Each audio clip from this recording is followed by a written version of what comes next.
I guess my first question to you, describe the moment right after the shooting happened. What went through your mind? Well, as for me, it was my very first officer-involved shooting in almost 15 years on the department.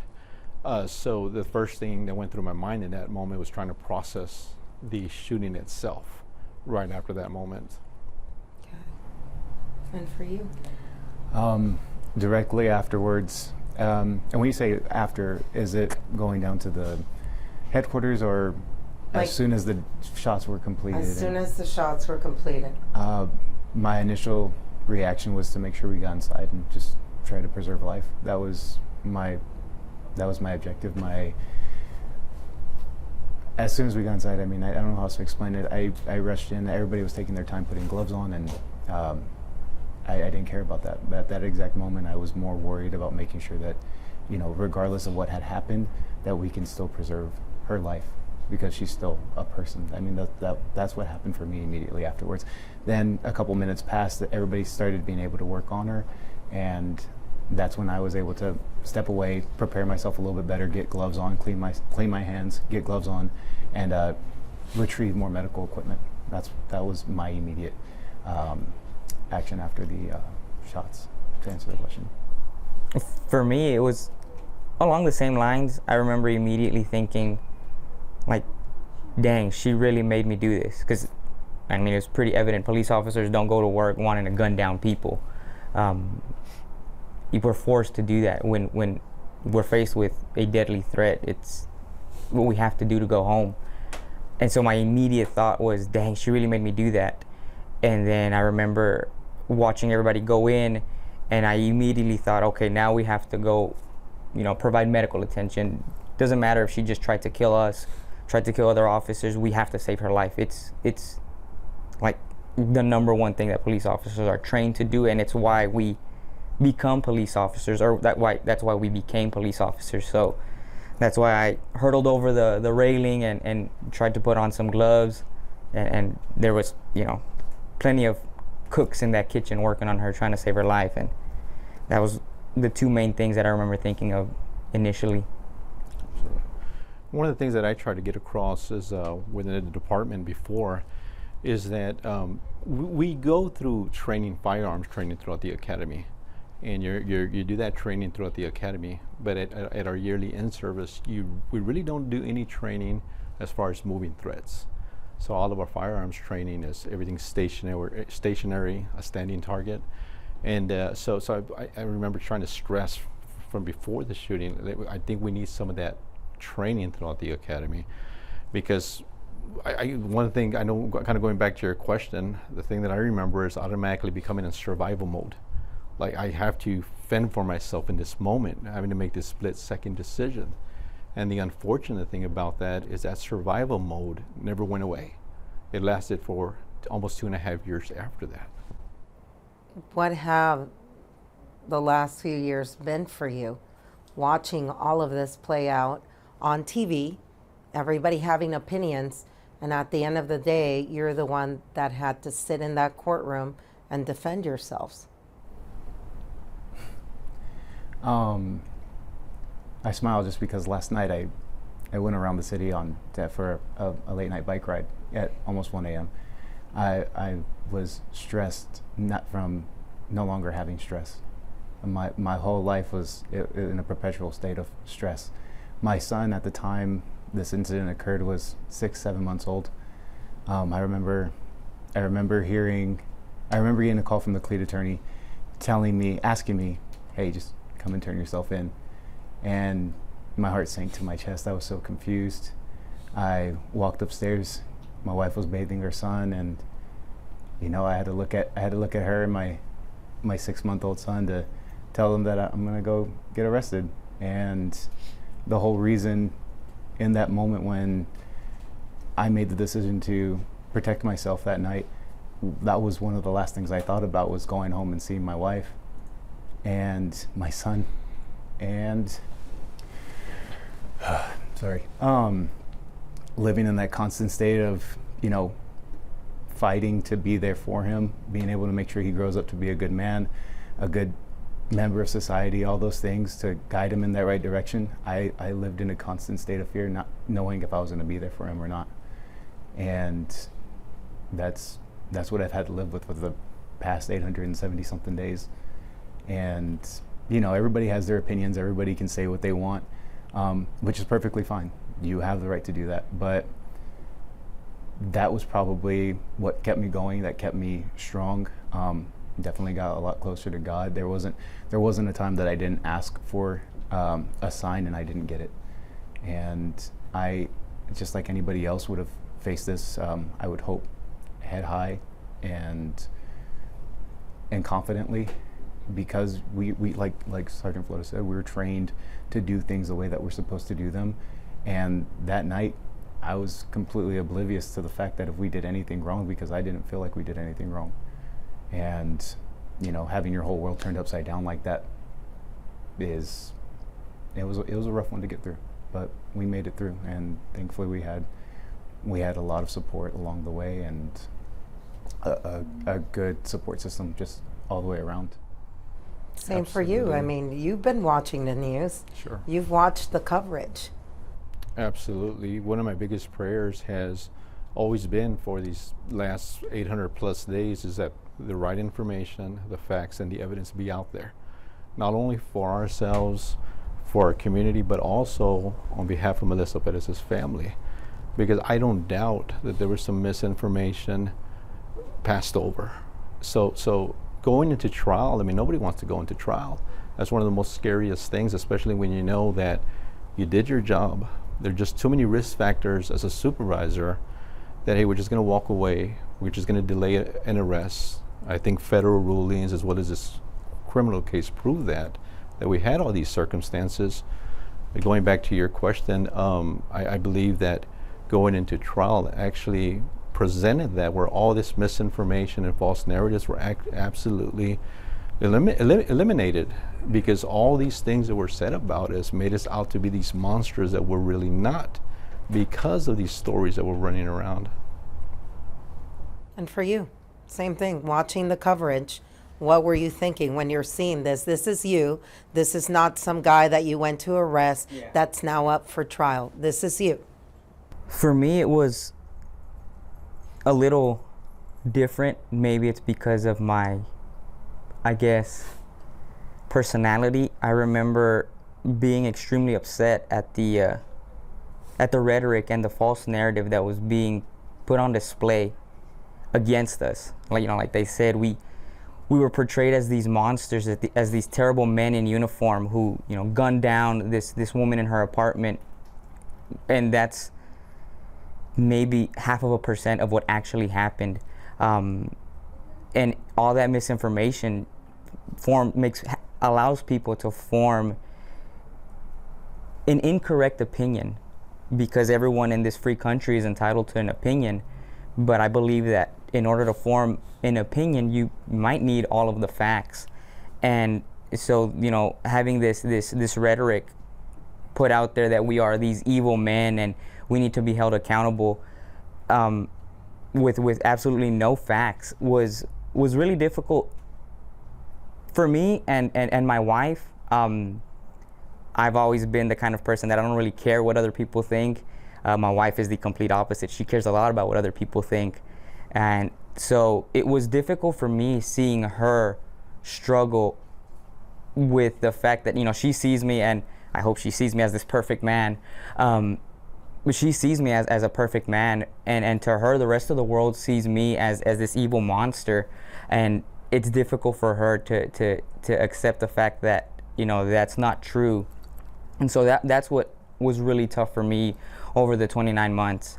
Watching my family, watching my brother, my parents, go through it. I remember when for me, Carl called me, the cleat attorney, he called me as me and my wife were pulling in to grab some food after being up all night at homicide. And I answered on my truck as we're parking, and he had to break me the news, and he broke it to me over speaker on the truck. So my wife, she heard the whole conversation between me and Carl, and I mean, she broke down immediately, and so that gave me no time or chance to break down myself.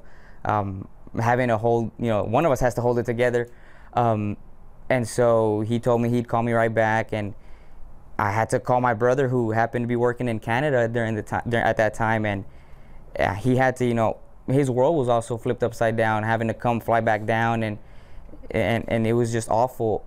My parents live in Houston, and they're a little bit older, so I was worried about them, and how would I break the news to them that your son is about to get arrested for murder, with the shooting having happened less than 24 hours before.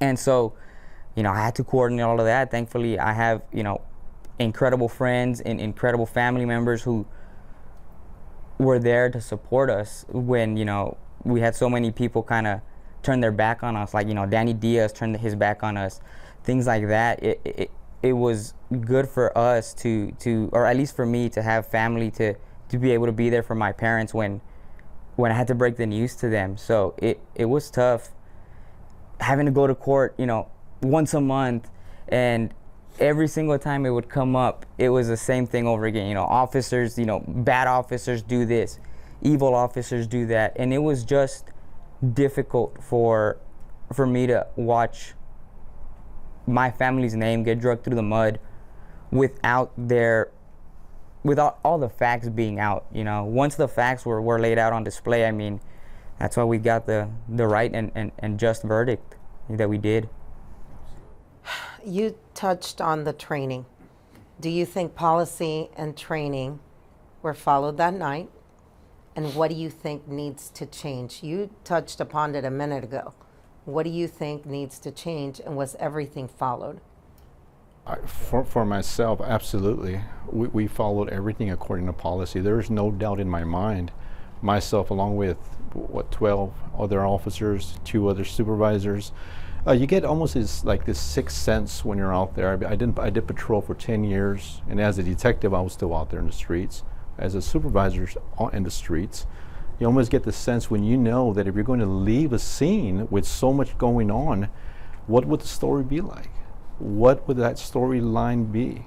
We had supervisors on the scene making a decision to leave, and then all these things just fall apart. I do want to touch on something, if it's okay with you. I was thinking to myself earlier today. I'm a big believer about. I believe that there's nothing that passes through our lives that doesn't carry meaning and purpose. So my biggest prayer out of the result of all this is that maybe change will come, that our situation can be used so that true change could come, so there will not be another officer having to go through something very unjust, not only for ourselves, but like I mentioned earlier, on behalf of Melissa Perez's family as well too. What needs to change? What's the change you want to see? Well, it's very simple. Making a very thorough investigation, not making a decision just based on optics or on the way something may appear. It's a very simple process. For me, it's in a very lack of better words, it's laziness. There's these officers. I'm not bashing all of them. There are many good officers that are out there, but there's a laziness to do your job. This job is meant for the people of the community. Going out there, making sure you find every detail, treating their lives as lives, that this affects them beyond the scope of just an arrest, because that's what some officers look for, is just to make arrests. They don't think about the consequences that happen to somebody's life afterwards. There needs to be more due diligence that needs to be taught to all. I honestly don't think you can teach that. That's something that you have to be raised with. And you've gone through this now. Yeah. Does that give you more empathy for the people that are out there I've that always you serve? I'm sorry, I didn't mean to cut you off. No. I've always had empathy for anybody that I've come into contact with. I'd stop at little kids' birthday parties so that they could see that we're part of the community. In the video shows, I don't want to make people's lives harder. People have hard lives as it is. My job as a police officer is just to keep the peace, make sure what needs to be done has to be done, and what doesn't need to be pressed doesn't need to be pressed. Like I said, people's lives are hard. So, and like I said, I don't think you can teach that, but that definitely needs to be something that individuals look at moving forward with their career, that this is more than just an arrest. This is somebody's life. This goes far beyond the scope of what your job is. The second thing is, and I say this respectfully to the command staff, is have faith in your officers. Whatever you teach them, you're teaching them what they need to do to go home. I went home that night. I'm glad I got to go home that night.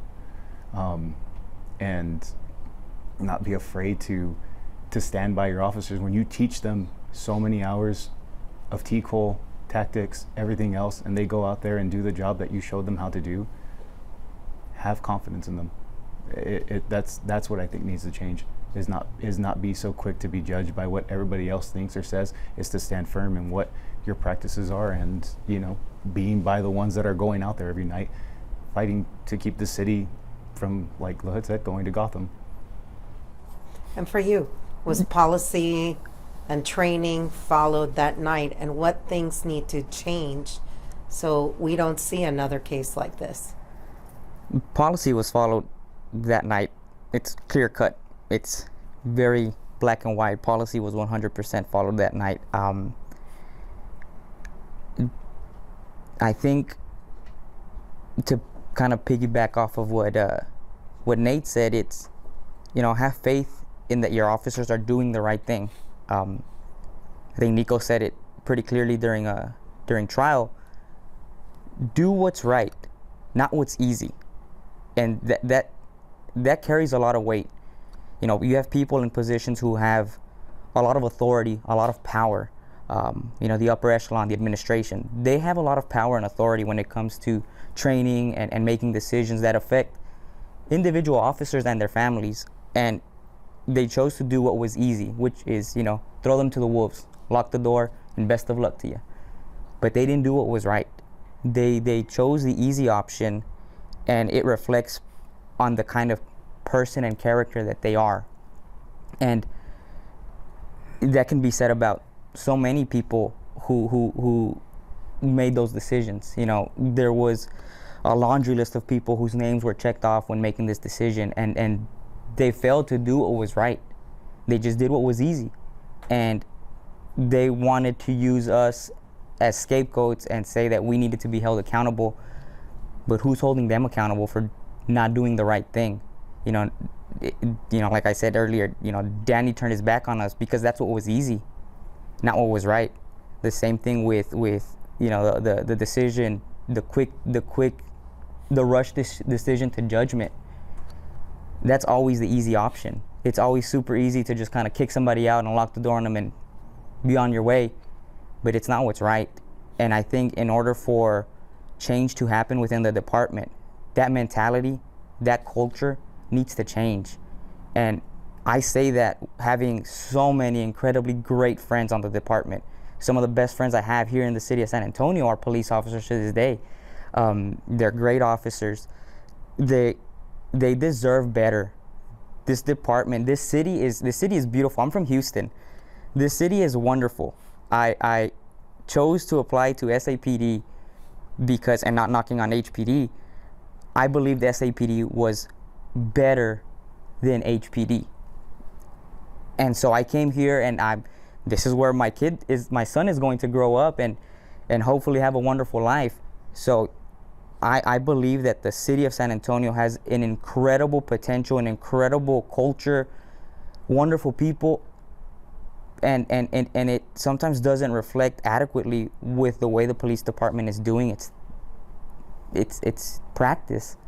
And so in order for that to change, the culture needs to change, and it has to change sooner rather than later, before other officers are put in the predicament that we were put in, with a quick decision made in under 6 hours to have us arrested. Why do you think this was decided so quickly?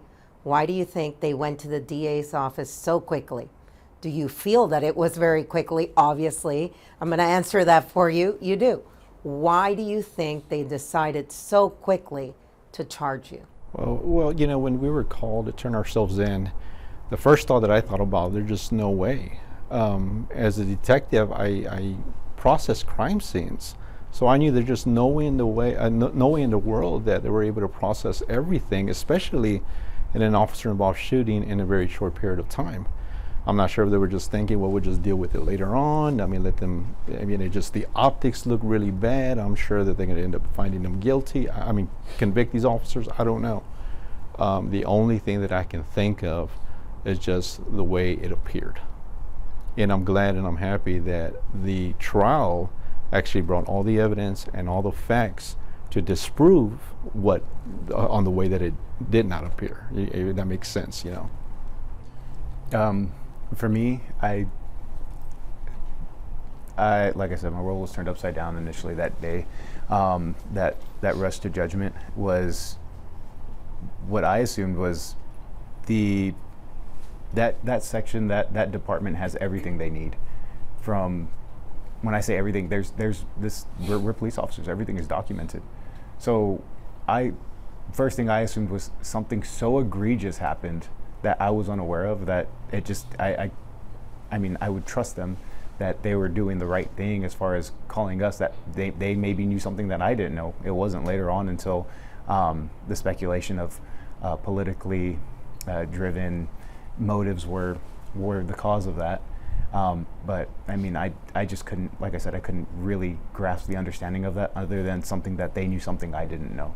That's the best answer I can give you for that. The same to you. Why do you think, with that timeline, that you were charged so quickly? I think it goes back to the doing what's easy over what's right. It was very easy for him to make that decision because they wouldn't have to answer the difficult questions. They would be able to avoid having to face the media or the public, the community, and answer those difficult questions. So it's honestly, for lack of a better word, it's a lack of courage on their part. You know, you are in positions of authority that have huge amounts of responsibility, and with that responsibility comes the fact that you have to answer those difficult questions. When a team is losing, when a team has been losing their first 6 games in a row, who's up at the podium answering the difficult questions? The coach, the guy in charge. He doesn't avoid the media. He doesn't say, oh, you know what, today I don't feel like answering questions. No, he stands up there with his head high and answers the questions on behalf of his team. And we weren't afforded that luxury. We were told, you know what, you're out of here. You guys can figure it out on your own, without being aware of the ramifications that it had, not just on our livelihood, but our families. You know, our names and our faces are going to be on the internet in a day and age where the internet exists. We have more internet, more power in our phones now than we did when we landed on the moon. So we're just a Google search away, and no matter that we were found not guilty, our faces are still going to be plastered up forever. Our mugshots are going to be out there forever. My son, when he goes into college and begins having to do research on papers, he's going to Google, his dad's name, and even though it happened 20 years ago, he's going to see, oh my God, that's my dad. And it's terrible for them to not even consider that when taking the easy route instead of the right route.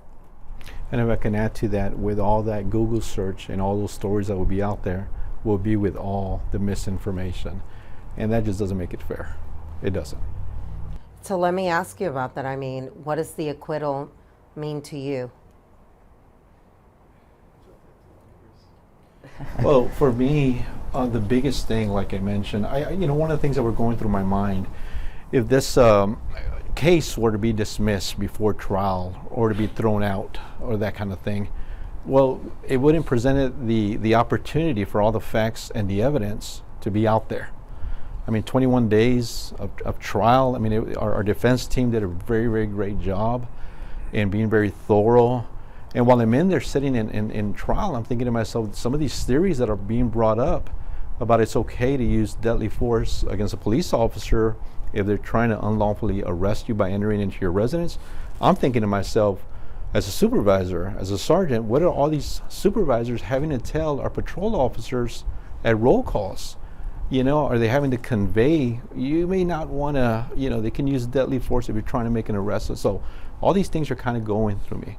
But the fact that all these things were ruled out, and again, the facts and the evidence being presented, I'm praying that for us, we find closure. But like I mentioned earlier, also the family, Melissa Perez's family will also find closure throughout this whole process, as well as other officers within the department that might have been hearing different narratives of what actually went on, because that's the other hard thing throughout this whole ordeal.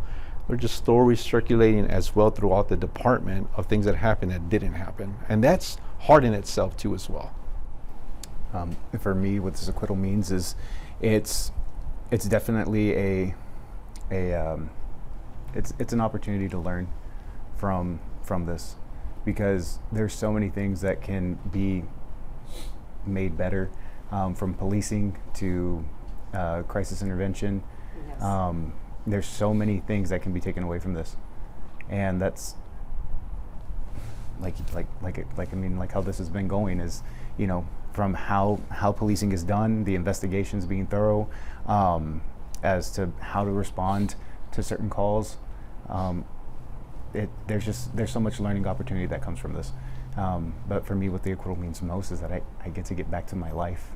They don't talk about how hard it is to get a job after they drag your name through the mud when you go to the grocery stores and people are staring at you because they recognize you.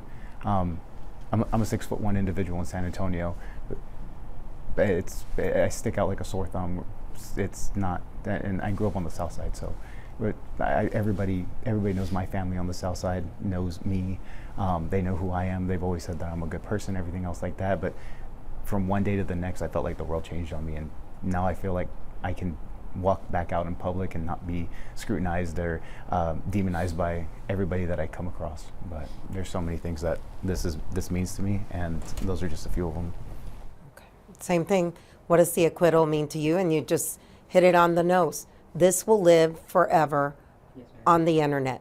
Your child will be 20 years old and Google his dad's name, and this will show up again on the internet. The acquittal for me is pretty much, what Nate said, except for the part where he's 6'1", because I'm 5 foot even. So, on the contrast, people recognize me. They see, oh my God, that's that short officer who was in that shooting. They recognize me. Anywhere you go, your face is all over the internet. So, people can see you, now with, TikTok, Instagram, Facebook, your face is everywhere. And now with this acquittal means, for me specifically, and I told my family on Monday, this acquittal wasn't for me. It was for them. For them to be able to say, okay, my son, my husband, my brother, my friend, he's going to be around for, hopefully until I'm 100, right? He's going to be around. No more living in limbo. No more wondering if I'm going to make it to my son's birth. And no more wondering if I'm going to be at my dad's retirement party. That awful state of limbo is terrible, and I don't wish it upon my worst enemy. And I don't think that's something that was ever thought of when they made the easy decision as opposed to the right decision. So, this acquittal just means that I can hold my head as high as I can, being 5 foot even. I can go out into the world and tell the world what I already knew, that I was innocent from the beginning, that this was a rush to judgment, a poor investigation, a politically driven decision. All of that, I can hold my head up high, knowing that that's out there now. Whether people want to look at that or not, that's on them. And this acquittal was for my friends and my family members who supported me through the most terrible 29 months of my life. They stood behind me, stood next to me, supported me, checked in on me whenever, they were like, hey man, how are you doing? How are you feeling? Those are the people that this was for. And I'm just lucky I had an incredible support system, and I'm sure my buddies here did too. I have, an incredible wife who literally held me up when I most needed it. I would break down from time to time in our living room, in our kitchen, when the thought of, man, I don't know if I'm gonna be around for my 30th birthday. I don't know if I'm gonna be in prison when I'm 33. These are things that good ordinary officers shouldn't have to wonder. It's appalling for somebody to make such an unjust decision with other people's lives. We're not pawns. We're human beings. We have families. The day I got arrested, I had to go turn myself in immediately. I didn't even get to say goodbye to my dogs. I remember sitting in the cell with these two guys, and Nate, it was like, man, I didn't even get to say goodbye to my son, and I said, man, I didn't even get to say goodbye to my dogs. Obviously completely different things, right? But it was just terrible. My wife held me up as whatever she had going on in her world, in her life, she held me up, and I was lucky enough to have an incredible wife. I have a younger brother who did the same in a sense, and incredible friends on the department who, police officers or not, they've gone to bat for me. Incredible friends that I've known for 15, 20 years from Houston. This acquittal was for them. It was never meant for me.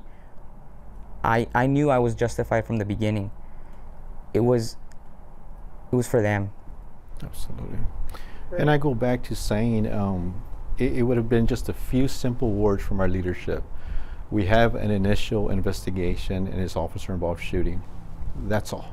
So that a proper investigation would have been done, and all this would have been prevented. With that said, I got a couple more questions and we'll wrap it up. What would you want to say today to her family? From the bottom of my heart, from my family to hers, we're so sorry for your loss. I pray that they find healing. I pray that they find the strength to keep moving forward, and just to love themselves. And no matter what had happened throughout this whole entire ordeal, I extend nothing but my sincerest condolences and just love overall to them. And they can hate me, they can think whatever they like of me, but I will never hold anything against them. And it's just very sincere when I say I love y'all, and I hope that y'all can heal. That's what I would like to say. I would like to say that since day one, we've been praying for the family. And I'm praying that this interview, along with the trial itself, would help for healing and closure on behalf of their family. Well, for me, it's the same. It's my deepest condolences. Nobody wants to take another person's life. That's just, as another human being, we never dream of that. And I hope that they find their way back home. Like Tom said, I hope that they continue to heal and continue to cherish the moments that they were able to share with her and focus on those. And hopefully the trial helped them find some sort of closure. And if that closure for them is to hate all three of us, then so be it. I'm no one to say who someone can and cannot hate. If that's what they need to continue to move on, then I have no problem them doing that. I just hope that they know that I extend my deepest condolences and that I am terribly sorry for their loss. And I hope that they find closure one day.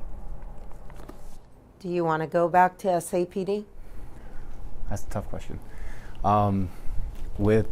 With the right circumstances, as far as being able to do my job, be trusted to do my job, absolutely. I love serving my community. As much as I didn't like some of the people that were not thorough in serving their community, besides all of that, you ultimately, you do it for a reason. I did it because I genuinely loved helping out the community, and I loved making sure that I could make people's lives easier, especially with all the stigma with law enforcement and everything else like that. Every time I talk to any of my friends, like I said, I grew up on the South Side, so a lot of the times we get F-bombs with police, and I really wanted to change the narrative on that. So if the opportunity does present itself, I'd love to go back to serving my community. Do you want to go back to SAPD?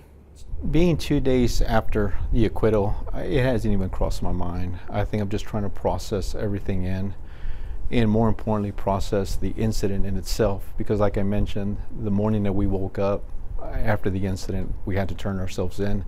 So I've never been able to get an opportunity to even process the incident in itself. Wow. Do you want to go back to San Antonio Police Department? I'm going to say this as respectfully as I possibly can. Absolutely not. The only way I'd ever go back is if the city manager appoints me chief. And that's never going to happen. I resigned back in December of 2023. So, once again, the rhetoric and the narrative of, these 3 officers are going to go back to the department with back pay and full benefits. Well, that's actually impossible for me, because I resigned from the police department. I have no more affiliation with the city of San Antonio or SAPD outside of the extremely good friends that I have on the department, but there's no way I'm going back. Anything else I didn't ask you? And I keep looking at you and I've spent a lot of time with officers. I was embedded with the gang unit for 3 months and 1 year. I see what you guys do, and I see what the supervisors do. You're standing there that night and you have younger officers, and the sense of responsibility you must have felt that night. Absolutely, especially when we had to turn ourselves in. I knew my officers, they just started their families. I know Nathaniel has a young child, I believe he's a year or 2 years old, and Eleazar is expecting a little one. And these are just some of these memories. They just can't go back if the arrest never did happen. So throughout this whole time, I had just been praying and hoping, not only for myself, but for these 2 individuals. When the verdicts were read, and they read mine first, yes, it was a sign of relief. But I knew that going into theirs, I wouldn't be okay if theirs wasn't okay. There's just no way in the world. So, yes, absolutely, I agree with you.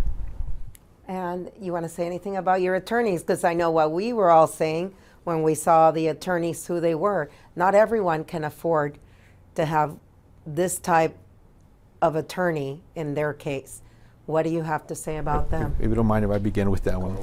And I'm sure that this will probably be omitted from the interview. Oh, we're planning on putting it on the website. So. Well, okay. Well, there's a scripture that says in Psalm 118, verse 7, that the Lord is among those who help us. So in seeing each and every of these defense attorneys and what they had to do, and the only thing they did was bring truth to light. That's what they were used for.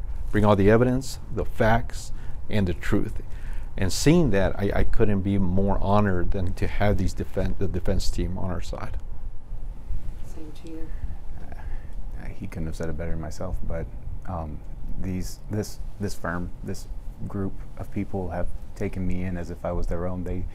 They know about my family, they know my son, they know my hopes and dreams, and they believed in that, and they wanted to, they believed in that with just everything that they had, and they fought tooth and nail to make sure that I could be there to pursue the dreams that I have in my life, and they're just beyond great.